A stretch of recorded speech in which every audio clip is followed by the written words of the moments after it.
اللهم صل على سيدنا محمد وعلى آل سيدنا محمد. أعوذ بالله من الشيطان الرجيم. بسم الله الرحمن الرحيم.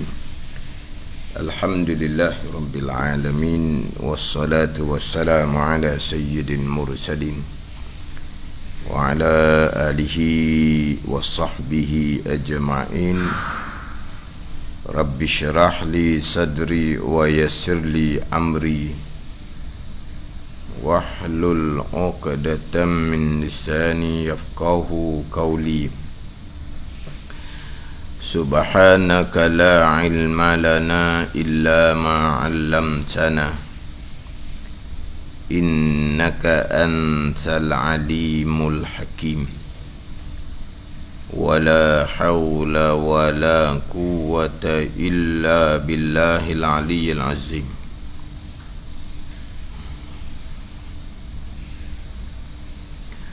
Kitab Hidayatus Sibyan, muka surat 13. Muka surat 13, baris yang ke-13 daripada bawah. Muka surat 13, baris yang ke-13 daripada bawah. Qala al-muallifu rahimahullahu ta'ala wa nafa'ana bi'ulumihi amin. Ketiganya aurah perempuan yang merdeka, iaitu sekalian badannya badan perempuan yang merdeka, melainkan mukanya dan dua tapak tangannya. Kalau hak Jawi tu tak ada dang, Rumi ada tak? Melainkan mukanya dan dua tapak tangannya. Ada tak dang? Tak ada dang. Dia ada dang situ. Melainkan mukanya dan dua tapak tangannya. Bukan melainkan mukanya, muka perempuan yang merdeka, dua tapak tangannya, ada dang. Melainkan mukanya, muka perempuan yang merdeka, dan dua tapak tangannya, dua tapak tangan perempuan yang merdeka. Aurah sekalian badan melainkan muka dan dua tapak tangan ni, jika ada ia perempuan merdeka di dalam sembahyang, dan jika berhadapan perempuan yang merdeka dengan laki-laki yang ajnabi, laki-laki yang asing, yang sah berkahwin dengan perempuan yang merdeka tadi, maka iaitu aurah perempuan yang merdeka di hadapan laki-laki ajnabi sekalian badannya, sekalian badan perempuan yang merdeka, tidak ada pengecualian seperti di dalam sembahyang. Sekalian badan melainkan muka dan dua tapak tangan. Di hadapan lelaki ajnabi sekalian badan, tidak ada pengecualian.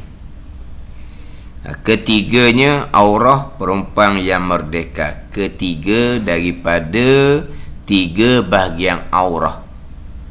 Yang pertama, aurah laki-laki, sama ada laki-laki merdeka ataupun laki-laki hamba orang. Yang kedua, aurah perempuan hamba. Sekarang ni yang ketiga, aurah perempuan yang merdeka. Tajuk pembicaraan kita adalah syarat sah sembahyang yang ketujuh, menutupi aurah di dalam sembahyang. Cuma dia diperluaskan laginya, membicara berkaitan dengan aurah di dalam sembahyang dan juga aurah di luar sembahyang. Tajuk kitanya menutupi aurah ketika kita sembahyang. Kemudian ditambah pula dengan aurah di luar sembahyang. Kalau aurah dalam sembahyang, bagi lelaki merdeka ataupun hamba, sama dengan aurah perempuan yang hamba di dalam sembahyang antara pusat dan lutut. Aurah bagi perempuan merdeka di dalam sembahyang sekalian badan melainkan muka dan dua tangan. Itulah kita sama-sama maklumnya. Cuma kalau kita kurang maklum sedikitnya, aurah perempuan hamba di dalam sembahyang. Jadi aurah perempuan hamba di dalam sembahyang sama dengan aurah lelaki di dalam sembahyang, iaitu antara pusat dan lutut. Ini hak pandangan yang muktamad dalam mazhab Syafi'i lah. Aurah perempuan hamba di dalam sembahyang sebagaimana aurah lelaki di dalam sembahyang antara pusat dan lutut. Pandangan ta'if dalam mazhab Syafi'inya, aurah perempuan hamba dalam sembahyang tak sama dengan lelaki dan tak sama dengan perempuan merdeka. Aurah hamba di dalam sembahyang sekalian badan melainkan muka, tangan dan kepala. Gitu. Itu pandangan dalam mazhab Syafi'i, sama dengan pandangan dalam mazhab Hanafi. Mazhab Hanafi pun samalah, perempuan hamba aurah di dalam sembahyang sekalian badan melainkan muka, dua tangan, kemudian kepala tak wajib tutup. Satu pandangan ta'if dalam mazhab Syafi'i, aurah hamba di dalam sembahyang seperti aurah perempuan hamba dan juga perempuan merdeka di hadapan perempuan yang kafirah.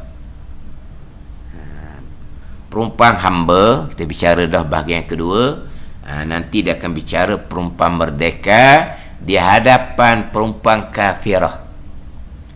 Kalau sesama perempuan muslimah antara pusat dan lutut. Tetapi kalau perempuan hamba atau begitu juga perempuan yang merdeka di hadapan perempuan kafirah, dia hanya boleh membuka muka, kepala,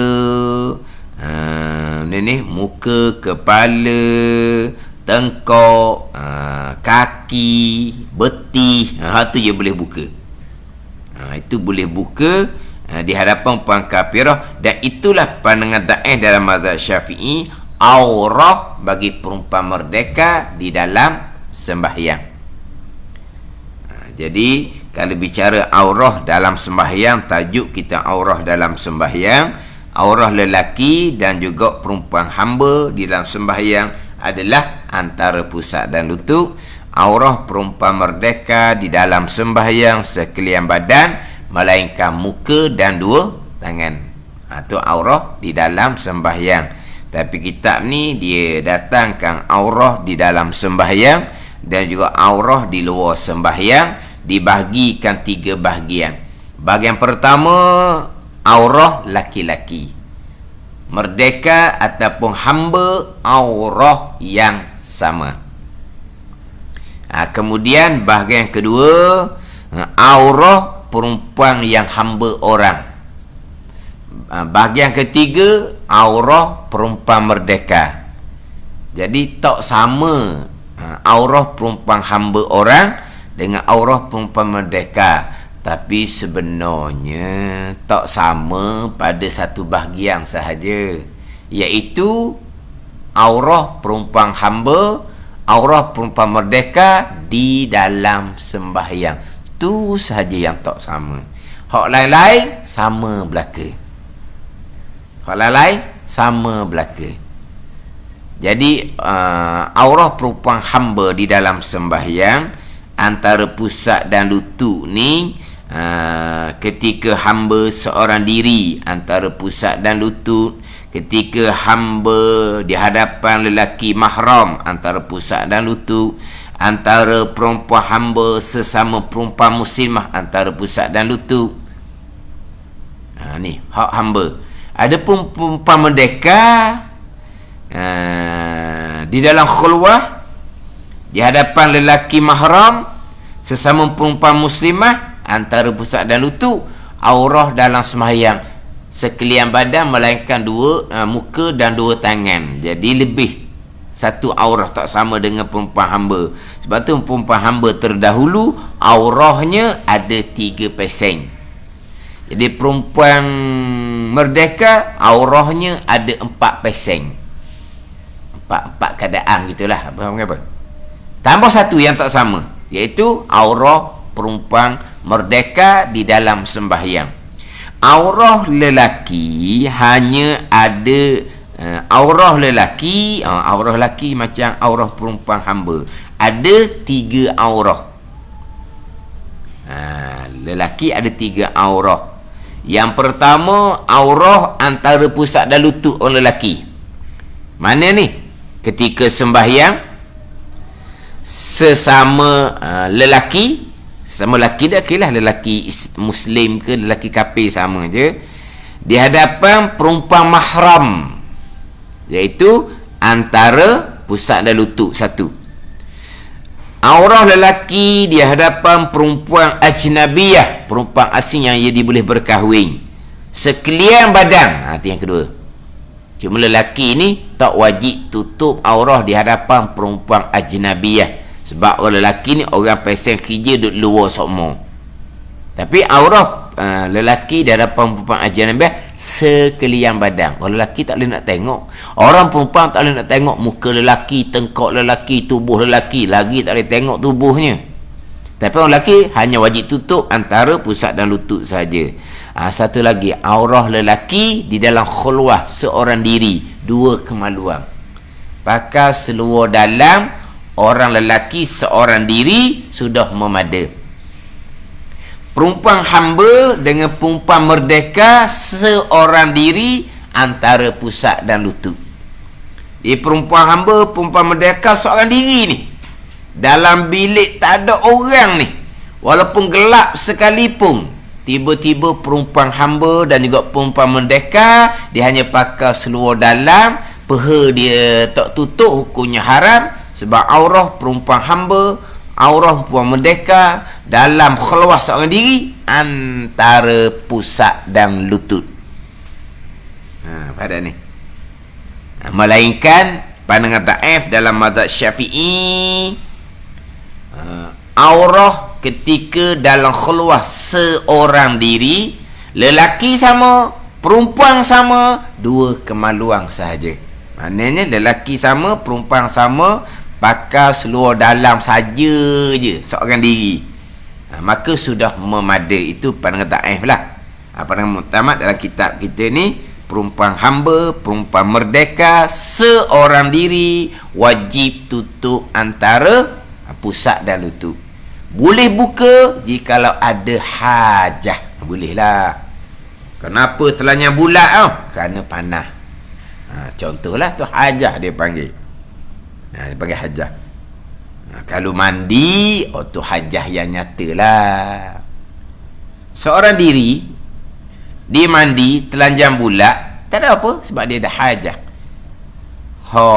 Adab, adabnya pakai kain basahan lah. Tu adab. Memang kita disunatkan pakai kain basahan. Tapi kalau telanjang bulat, tak apa, sebab ada hajah. Kalau panah pun hajah dah boleh telanjang bulat. Kalau mandi sama telah lah. Yang ada ni, dia ada hajah, tapi disunatkan pakai kain basahan. Tak pakai pun tak apa. Ada ni. Ni biasa timbul soalan ni. Sebelum kita sambung bab aurah ni, timbul soalan macam mana. Soalannya, dia berwuduk dalam keadaan bertelanjang. Ni biasa timbul soalan ni. Berwuduk dalam keadaan bertelanjang. Berwuduk satu perkara lain, bertelanjang satu perkara lain. Berwuduk satu perkara lain. Cukup dia punya syarat dan rukun, sah wuduk dia. Ada syarat wuduk, wajib menutupi aurah ketika berwuduk? Tak ada. Syarat wuduknya dengan air mutlak, tu syarat wuduk. Syarat wuduknya tidak ada sesuatu di anggota wuduk yang menghalang air. Syarat wuduknya tidak ada perkara-perkara di anggota wuduk yang boleh merubahkan air berubah yang banyak. Itu syarat wuduk. Kalau kata di muka tu ada bedak, ketika basuh muka wuduk tu menyebabkan berubah sifat air, berubah yang sedikit, tak apa, sebab air tu kamu telak. Itu nak cerita contoh syarat wuduk. Tak ada syarat wuduk menutupi aurah, tak ada. Jadi bab wuduk lain, bab bertelanjang lain. Bab wuduk, dia tanya hukum, apakah hukum berwuduk serta bertelanjang? Berwuduk syarat cukup, rukun cukup, sah. Bab bertelanjang. Bertelanjang ni dalam khulwah ni seorang diri. Khulwah ni seorang diri lah. Dalam bilik mandi seorang diri. Bukan bertelanjang tengah dekat tempat yang terbuka, bukan. Sekarang ni dia bertelanjang. Makna bertelanjang di situ seorang diri. Maknanya dalam bilik mandi. Itu bicara hukum lain pula. Yang mana dalam khulwah seorang diri ada aurah. Lelaki dua kemaluan, perempuan hamba, perempuan merdeka antara pusat dan lutut.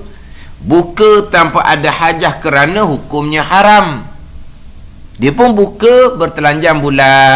Kenapa? Kerana dia mandi saat ni ada hajah. Tak ada apa ni.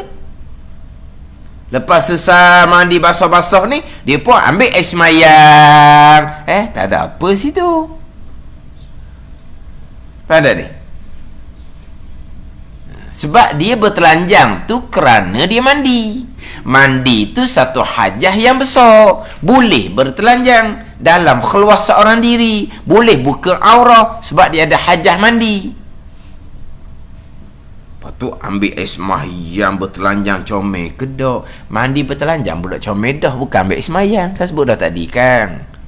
Adabnya pakai kain basahan ketika mandi. Tu adab, kesopanan dia panggil. Tapi kalau tidak ada kain basahan ketika mandi, telanjang pula, harus. Jadi kalau kira adab, bukan kata masa berwuduk, masa mandi tu pun adabnya kena pakai kain basahan dah. Lepas tu macam mana tu dia?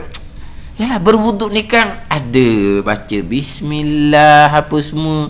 Lepas tu dia bertelanjang tu boleh baca bismillah ke? Pulak dah.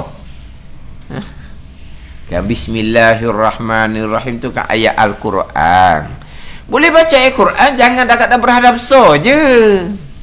Jangan dalam tandah makruh. Berhadap baca Quran haram. Tapi dia baca Quran dalam keadaan bertelanjang. Baca Quran perkara lain. Tadilah bertelanjang perkara lain. Dia bertanya kenapa? Kerana mandi. Harus. Okey lah. Kemudian dia pun ambil semayang. Dia baca bismillahirrahmanirrahim. Tak apa. Comel ke tak? Comel tu beradab. Itu cerita lain pula. Ke macam mana? Saja-saja nak ambil semayang, lepas tu telanjang ambil semayang. Ada gitu? Ada. Kita bukan mandi ni, bukan mandi. Kita bukan mandi. Sampai pasal ambil semayang, kita pun cabuk seluruh cabuk kain. Ada? Tak ada gitu. Orang berwuduk serta bertelanjang adalah orang yang berwuduk selepas mandi. Selepas mandi maknanya dia bertelanjang kerana ada hajah, iaitu mandi, harus hukumnya. Kemudian dia berwuduk, tak ada apa-apa. Sebab wuduk bab lain, menutupi aurah dalam khulwah seorang diri, bab lain, hukum lain. Kena faham situlah. Tapi jangan keliru di sini. Comel ke tak comel, jangan, tu bab adab, tu bicara lain.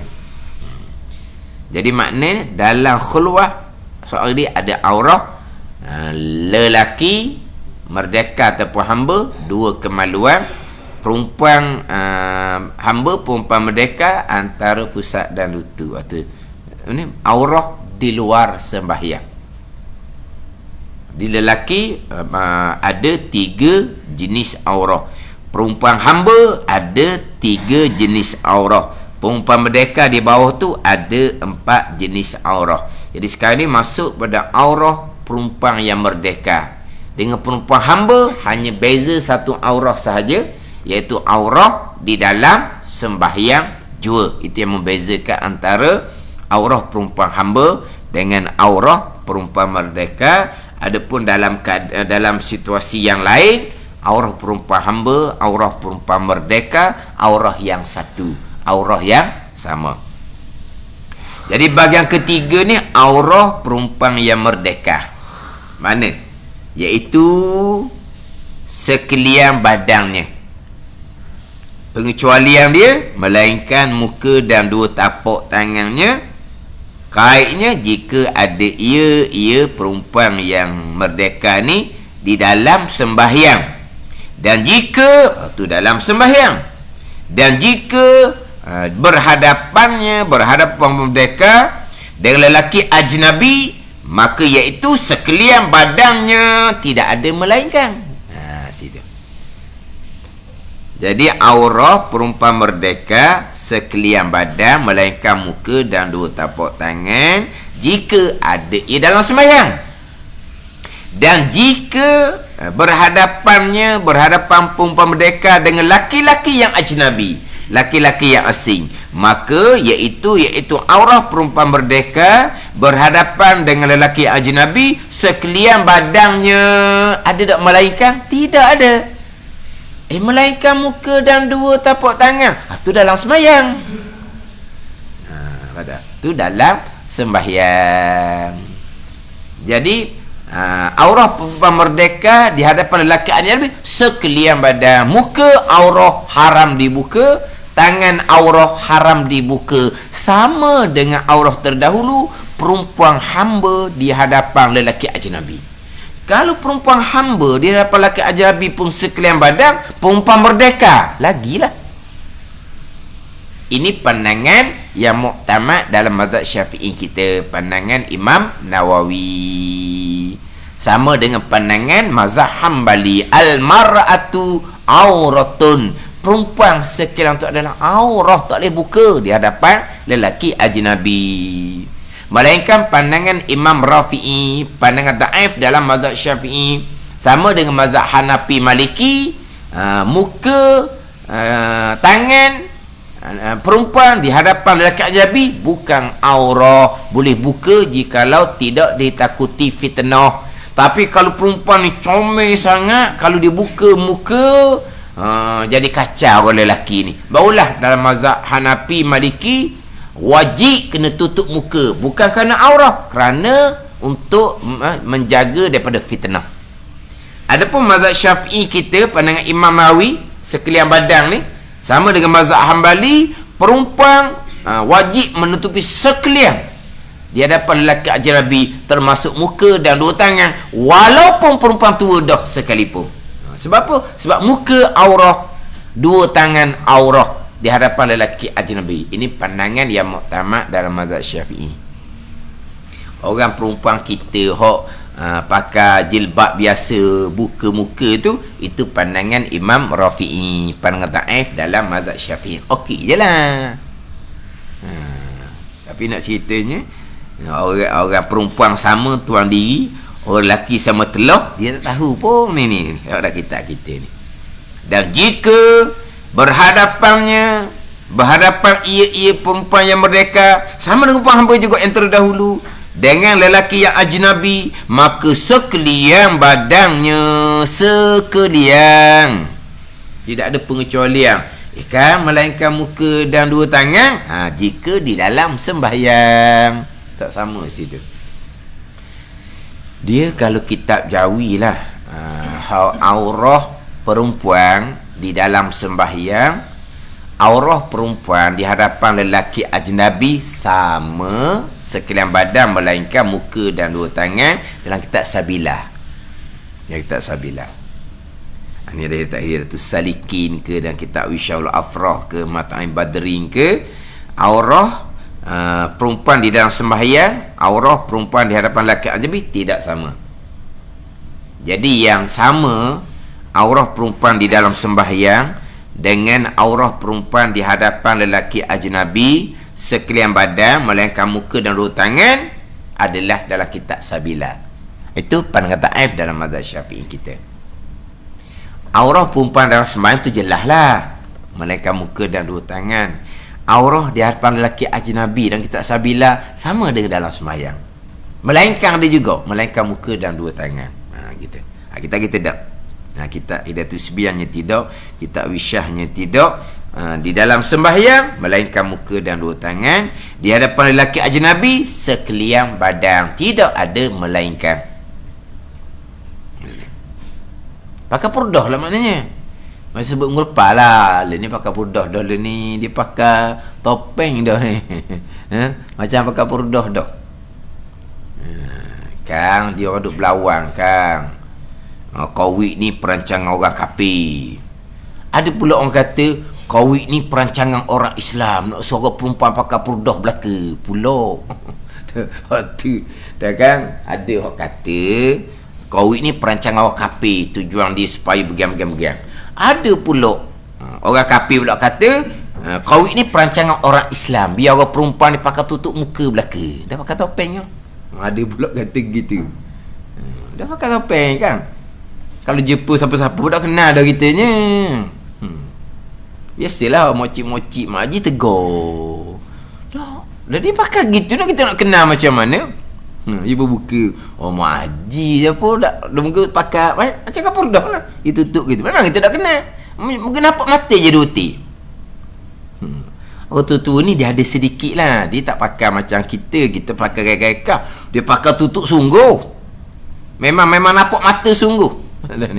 Mana takut sikit lah orang tua kan. Dia takut sikit, penyakit pula ada. Memang dia pakai semuanya nampak mata je. Purdah tu, seperti purdah lah kata. Tapi kalau betul-betul nak pakai dengan muktamad mazhab Syafi'i, mata pun haram buka. Mata pun haram buka. Sebab tidak ada pengecualian. Muka dan dua tangan tak ada. Sekalian badan tidak ada pengecualian muka dan dua tangan, tidak ada. Mana apa? Bukan kata muka, mata tu pun aurat. Walaupun ada pandangan mengatakan boleh buka sebelah mata. Ni buka dua belah mata, pakai purdah. Lepas tu buka luar pula sebelah sini. Lepas tu mata dia pakai celok pula. Tu nak menggoda gitu. Tu nak menggoda. Dia pakai purdah. Boleh dia buka luar kan.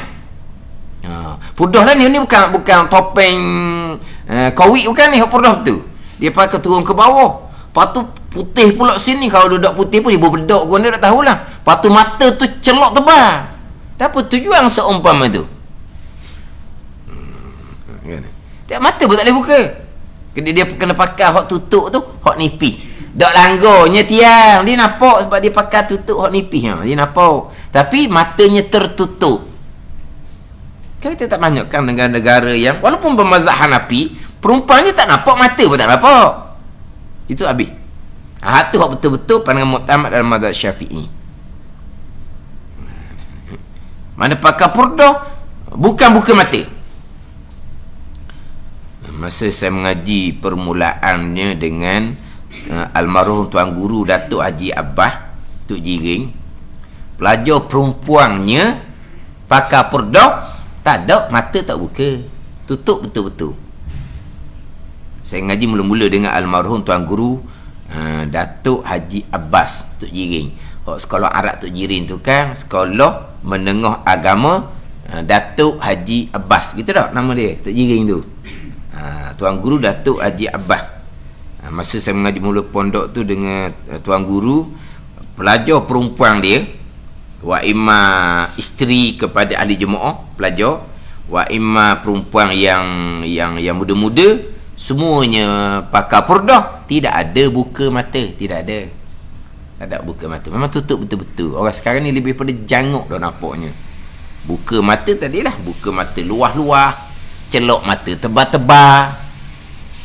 Yang mana kadang-kadang ada juga yang jenis berbentuk peseng. Ada yang jenis berbentuk peseng, gaya peseng. Ada juga peseng gitu. Kadang-kadang yelah pakar tu comel dah, pakar pandangan muktamad mazhab Syafi'i. Mata tutup, belajar agama, jangan tak belajar agama. Pakar comel, belajar fardu ainnya tidak. Tak jadilah seumpama tu. Ada ni. Jadi cuma hanya sekarang kadang-kadang ada hak jenis berbentuk peseng. Betul-betul beramal, hak pandangan muktamad mazhab Syafi'i, tutup sekalian. Mata pun tak buka. Tu hak comel. Ini hak pandangan muktamad dalam mazhab Syafi'i. Sama dengan masa saya ngaji dengan almarhum tuan guru Datuk Haji Abbas Tok Jiring tu. Memang tutup habis. Maknanya mokcik isteri pada almarhum tuan guru pun mokcik orang tua dah lah, tutup habis. Tutup habis. Mokcik tua lah, isteri pada tuan guru pun tutup habis. Itu barulah betul-betul kita beramal dengan pandangan muktamad dalam mazhab Syafi'i kita.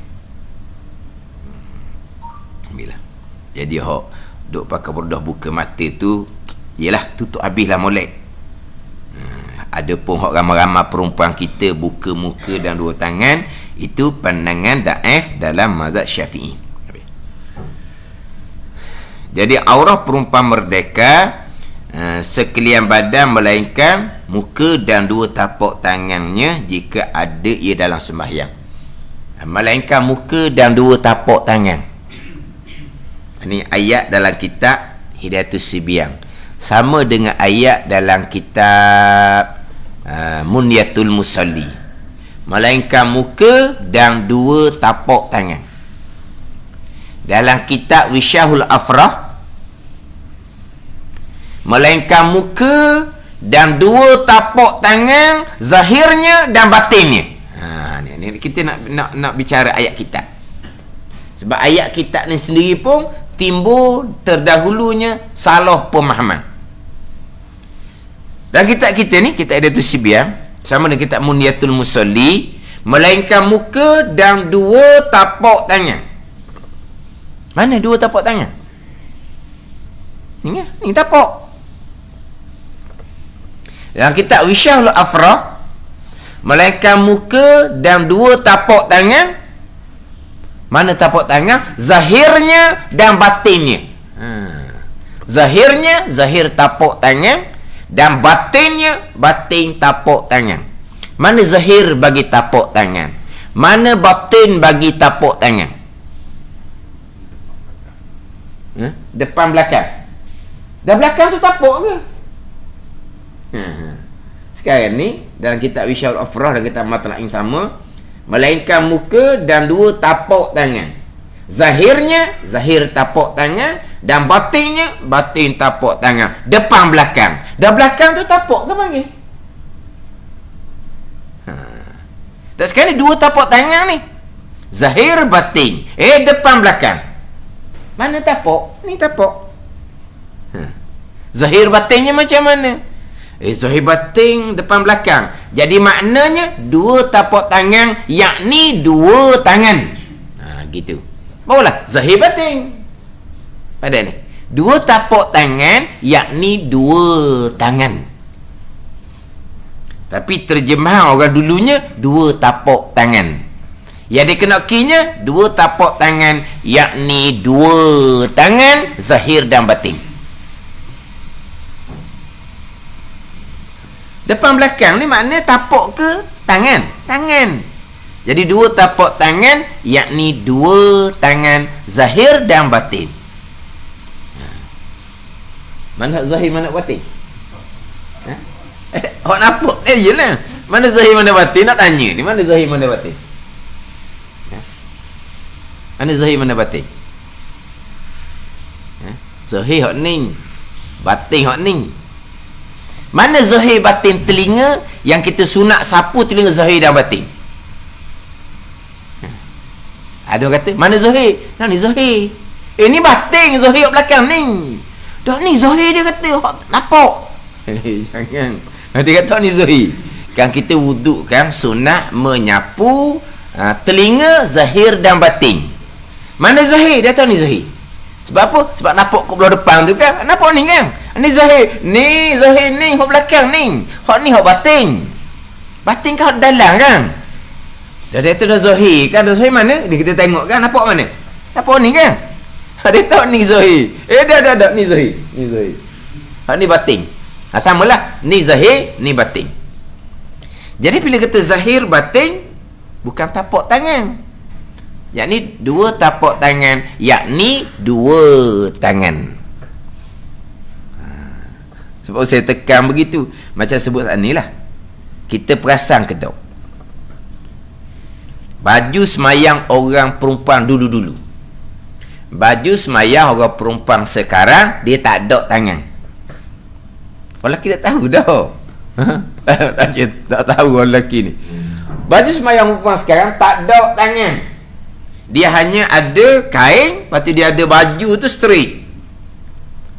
Apa ni lengan baju ni? Abang lengan baju tau. Mana tak ada lengan baju. Tahu tak?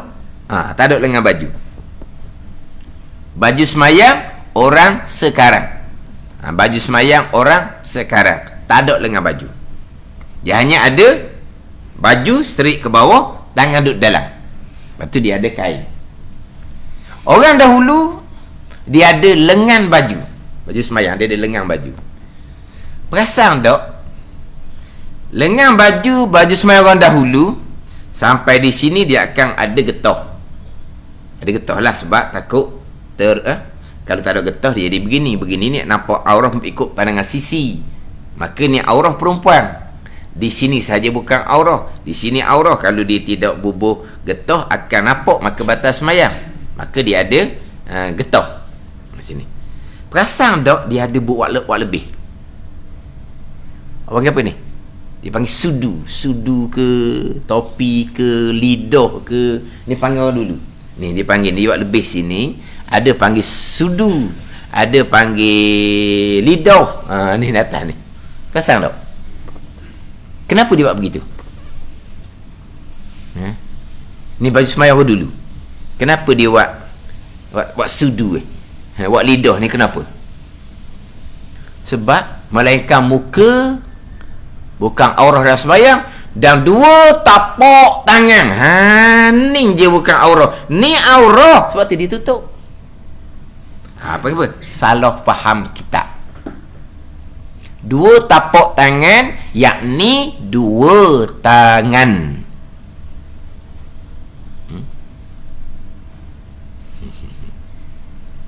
Ni buat lebih ni. Kau ingat sejuk? Dah bukan sejuk. Memang nak tutup ni. Nak tutup. Sebab apa? Sebab yang bukan aurah hanya muka dan dua tapak tangan. Ni dua tapak tangan. Belakang ni aurah. Apa tu mereka nak tutup? Tapi mereka tak sedar. Walaupun mereka buat sudu, buat lidah ni, tapi kolej ke tak? Kolej tak? Dah kolej nampak ke tak? Nampak juga. Kalau kira belakang tangan ni aurah, patah juga. Hak lebih kreatifnya, dia buat sudu, dia buat getah di hadapan. Dia buat getah. Ataupun dia buat sudu sini, pada ni saya sebut betul ke tak ni. Dia buat lebih ni, lepas tu dia buat macam boleh masuk sarung depan. Jadi dia buat lebih. Lepas tu dia macam sarung, jari 5 batang perempuan ni dia masuk dalam tu. Jadi mana? Tak terbuka. Ni lebih kreatif sebab tak terbuka lah, sebab dia buat lebih masuk dalam. Ada setengah tu dia buat getah. Barulah tidak terbuka. Tapi kebanyakannya buat lebih sahaja tapi tetap terbuka.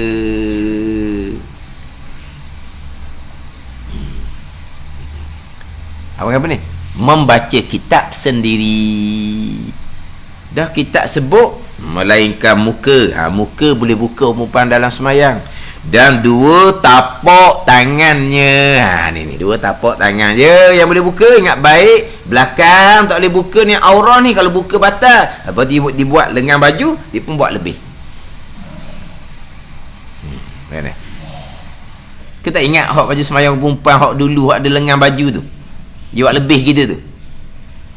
Kau ingat ke peseng? Dah. Dia ada tujuan dia buat. Tujuan dia untuk menutupi belakang tangan. Sebab aurah ni belakang tangan. Tapak sahaja yang bukan aurah. Itu salah pemahaman. Tapi dalam kitab Wisyah, dalam kitab Matla'in, masih lagi menggunakan ayat dua tapak tangan. Melainkan muka dan dua tapak tangan, cuma ditambah zahirnya dan batinnya. Zahir tapak tangan, batin tapak tangan, makna depan belakang. Berarti kalau ikut bahasa kita, bukan tapak, yakni melainkan muka dan dua tangan. Baru tu. Tak salah kita ni.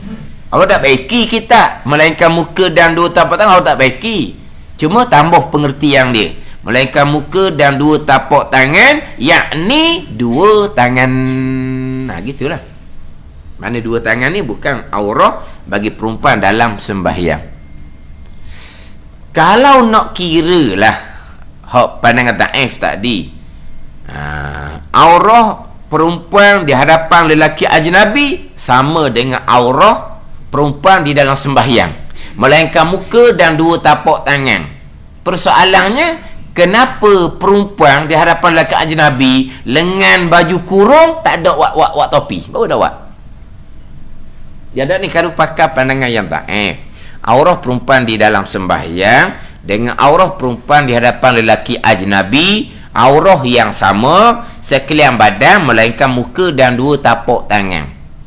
Jadi kalau lengan baju semayang buat topi, buat sudu, kenapa lengan baju kurung di hadapan lelaki ajnabi, kenapa tak sudu juga? Sudu lah untuk tutup ni. Tak pula. Dia hanya buat lengan baju, terbukalah tangan depan belakang di hadapan lelaki ajnabi. Kenapa dah semayang dia pergi faham tapak je yang bukan aurah, belakang aurah, tapi dia depan lelaki ajnabi, depan belakang pula bukan aurah. Tu kata. Tak ada baju kurung dia buat lebih, tak ada. Atau betul salah pemahaman kita, bukan salah kita, salah pemahaman membaca sendiri. Ni tengok ni, kitab royak ni, melainkan muka dan dua tapak tangan. Tapak saja yang bukan aurah dalam semayang, belakang aurah. Tu lebih. Tapi sekarang ni tak ada dah lah, sebab dia lengan baju tak ada, tangan duduk dalam. Tangan duduk dalam tu hak baju orang sekarang lah. Baju orang sekarang ini hak saya sebut ni, hak baju yang terdahulu lah. Hak baju yang orang dulu, hak baju semayang, hak ada lengan baju. Hak sekarang tak ada lengan baju tu, nak jimat kain ke macam mana, wallahu alam lah. Ke lengan baju tu jadi tak comel baju semayang. Jadi orang sekarang ni tak buat lengan baju tu, tak comel ke mana? Tak comel. Jadi dia buat dawat lengan tu. Dia pada buat lengan baju ni, dia banyak problem sebenarnya orang perempuan ni. Macam sebut minggu lepas lah, orang perempuan dahulu baju semayangnya putih kosong. Putih satu sunat, kosong satu sunat. Sama lelaki perempuan sama. Tapi kalau lelaki ni payah nak cari putih. Kalau tak putih pun warna lain, tapi nak kosong. Dia, kita kalau lelaki lah, terutama sekali hari Jumaat. Kita orang lelaki terutama sekali hari Jumaat, kita pakai baju putih ketika sembahyang Jumaat. Ni kita orang lelaki. Waktu lain tu tak apalah, tapi kalau pakai putih juga sunat itu sunnah Nabi. Tapi sekurang-kurang juga orang lelaki ni pakai baju pakai serba putih ketika sembahyang fardu Jumaat. Lepas tu satu lagi nak comelnya, kita orang lelaki ni sekurang-kurangnya pakai serban, walaupun hanya sekali ketika sembahyang fardu Jumaat, seminggu sekali pakai serban. Kita ada serban di rumah. Apa tak adanya, masing-masing orang balik Mekah beri hadiah serban kan, baru tak ada, cuma tak ada dalam hari. Berapa lah serban disimpan? Apakah serban hari Jumaat, serban putih sekurang-kurang? Sebab ada kelebihan tu. Berserban sembahyang Jumaat lebih apa ni, seperti sembahyang Jumaat 70 kali. Berserban ketika sembahyang Jumaat, itu kelebihan dia. Maknanya pakai putih, sekurang-kurangnya pakai serban lah sekali. Orang tengok atas bawah tu, mula-mula je dia tengok, kita je perasan, orang dah tengok kitanya. Dia kata, oh lebah dah, mamak ni pakai serban dah. Payah dah lah nak tengok bola. Pakai serban hari Jumaat je boleh belajar tengok bola lagi. Bukan pakai serban tiap waktu. Hari Jumaat je. Pakailah sekali sunnah Nabi SAW. Tapi mana warna putih. Sekurang-kurang putihnya kita lelaki Jumaat ni kopiah. Tu sekurang-kurang. Sekurang-kurang hari Jumaat ni. Atau lain pun samalah. Sekurang-kurangnya putih fa'alahu atas sekali tu kopiah. Sekurang-kurangnya. Ni tak ada sikit abuk putih, kopiah pun macam-macam color pula jadinya. Putih. Ambil lah kopiah putih saya. Dulu kan kopiah lembek tu kan kopiah putih. Sekurang-kurangnya. Nak kata lelaki. Tapi nak cerita orang perempuan, memang mereka pakai putih kosong. Sekarang tidak dah. Dia pakai macam-macam warna, macam-macam corak. Kemudian baju sembahyang orang perempuan sekarang tak ada lengan baju. Bila tak ada lengan baju, dia dalam sembahyang ni dia nak sujud tu dia ada pergerakan. Sebab apa? Sebab masa nak sujud tu dia nak pastikan tapak tangan ni ketika sujud letak latar jangan berlapik dengan baju sembahyang. Sunat seumpama tu. Jadi perempuan ni masa nak sujud ni dia macam ada satu pergerakan tambahan pula untuk memastikan bahawa ketika letak tangan latar masa sujud tu tidak berlapik dengan baju sembahyang. Jadi dia ada pergerakan orang ni. Dia ada kena jaga baju sembahyang takut dia letak tangan jadi berlapik dengan baju sembahyang. Kita dalam sembahyang ni kalau boleh dalam pergerakan sembahyang tidak ada pergerakan yang lebih. Yang nak kena jaga tu yang tak ada. Patutnya gitulah. Kalau ada lengan baju, turun sujud, turunlah sujud ada apa dah. Tapi kalau lengan baju tak ada duduk dalam baju sembahyang, dia masa sujud tu kok dia nak dia gerakkan sikitlah untuk supaya ketika letak tapak tangan latar ni tidak berlapik dengan baju sembahyang. Jadi banyak pergerakan jadi situ sebab perempuan sudah tidak buat lengan baju sembahyang dia. Tapi kalau perempuan sujud letak tangan dia berlapik dengan baju sembahyang, makruh pun tidak, cuma hilang satu sunat. Ketika sujud tapak tangan ni jangan berlapik. Macam kata orang lelaki lah, lelaki kan tapak tangan tidak berlapik, dahi tidak berlapik tu wajib. Lelaki sama, perempuan sama, dahi jangan berlapik. Tapak tangan kalau tapak tangan ni lelaki sama, perempuan sama, sunat jangan berlapik. Kalau perempuan berlapik dengan baju sembahyang tidak dapat satu perkara sunat. Tanda ni dua perut jari kaki. Lelaki sunat jangan berlapik, jangan pakai stocking masa sembahyang. Perempuan memanglah wajib berlapik sebab itu aurah. Lutut memang tertutup lah kan. Kita dalam sembahyang kan sujud kan 7 anggota kan. Dahi, 2 tangan, 2 perut jari kaki, 2 lutut kan 7 kan. Hak 7 tu lah. Dahi saja wajib jangan berlapik. Tangan, 2 tangan sunat jangan berlapik, lelaki dan perempuan. Perut jari kaki lelaki sunat jangan berlapik, jangan pakai stocking. Orang perempuan memanglah wajib berlapik sebab kaki, tapak kaki, jari kaki aurah bagi perempuan dalam sembahyang. Jadi yang kita lelaki yang berlapik hanyalah lutut sahaja. Perempuan lutut dan kaki berlapik. Nak cerita ni tangan ni sunat jangan berlapik. Jadi perempuan apabila lengan baju dia tak ada duduk dalam, maka dia nak jagalah supaya tidak berlapik. Ni baju sembahyang perempuan moden sekarang, tak sama macam orang dulu. Baju sembahyang putih tak ada corak serta ada lengan baju. Dan jika berhadapan perempuan yang merdeka dengan sama-sama perempuan atau dalam khulwah atau berhadapan laki-laki yang mahram, maka iaitu barang yang antara pusatnya dan lututnya lutut perempuan yang merdeka. Wallahu a'lam. Bismillahirrahmanirrahim. Alhamdulillahirabbil alamin, wassalatu wassalamu ala sayyidil mursalin wa ala alihi wa sahbihi ajma'in. Allahumma iftah alaina futuhal arifin, Allahumma allimna ilma akdamin, wa fahimna famasabikin, warzuqna ruqat talibin. Allahumma zidna ilman wa alhiqna bis salihin.